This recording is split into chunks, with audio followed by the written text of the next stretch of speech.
অনেক দূর থেকে আমার জন্য একজনে একটা মানে বাত্তি হয়ে গেছে, একদম পেকে যায় না, এরকম একটা জালি কুমড়া পাঠাইছে।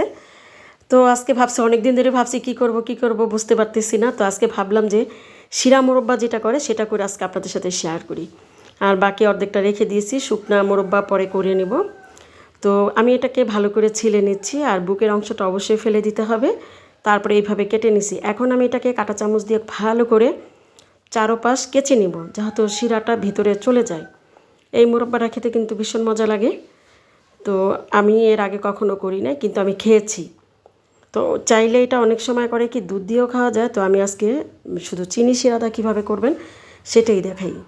তারপরে এটাকে এইভাবে টুকরো টুকরো করে নিতে হবে, ভালো করে কেচার পরে আপনার অনুযায়ী ছোটো করতে পারেন, বড় করতে পারেন, সমস্যা নাই। যেহেতু কেঁচা আছে ভিতরে শিরাটা ঢুকে যাবে। তো সবগুলো কেটে নিচ্ছি। এখন এগুলোকে আমি একটু ভালো করে ধুয়ে নেব।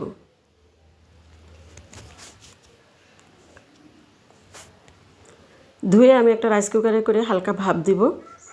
ভাপ দিয়ে তারপর এগুলোকে চিপে পানি ফেলে তারপর আমি আবার নিয়েছি। এখন আমি যেখানে মানে যে প্যানের মধ্যে রান্নাটা করব সেখানে একটু ঘি দিয়ে দিচ্ছি। এটা ঘি দিয়ে একটু ভেজে নিলে খুব সুন্দর একটা কালার আসে, বাদামি কালার, আর খুব সুন্দর একটা স্মেল আসে। তো এখন আমি হালকা ঘিয়ের মধ্যে এগুলো সব একটু বাদামি কালার করে ভেজে নেব। এই যে এরকম কালার হলেই হয়ে যাবে। তো এইভাবেই আমি সবগুলো ভেজে নিচ্ছি। ভিতরে কিন্তু পানি নেই, পানি থাকলে বের হতো। তো শিরা করার জন্য আমি সামান্য একটু পানি দিয়ে দিচ্ছি।